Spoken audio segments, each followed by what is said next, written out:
What's the link between humans and other animals? Why am I different from Danny here? Do you know, if we could compare my DNA with his, more than 98% of it would be identical. Wouldn't it? Yeah. Do you think that means we're related? Are we related? The idea that species can develop and change has been causing arguments for over 200 years. I started off at London's Natural History Museum to find out what links me with a chimpanzee. Well, we've got here two skulls. Here is a modern chimpanzee, and here's a modern human, like you or me.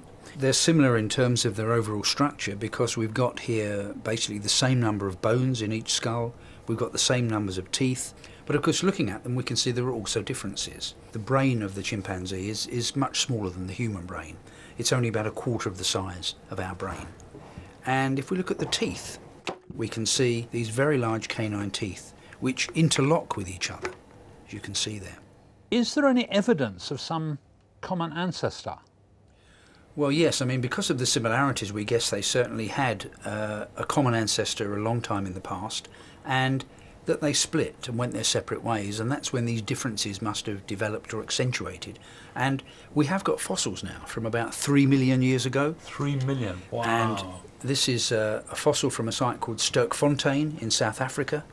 We've got the lower jaw of another fossil from South Africa from the same site, and we can see here that certainly at first glance that you'd say, well, he looks just like that, like a chimpanzee, and certainly in terms of brain size that's absolutely right. But when we look at the teeth, we begin to see something a little bit different, because you can see here that in fact the molar teeth are actually diverging from each other in a more human shape, and the front teeth are not as large as they are in the chimpanzee, and the canine teeth are not large and interlocking.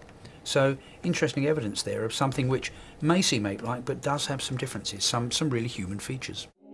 So 3 million years ago, human beings may have evolved from a creature like this.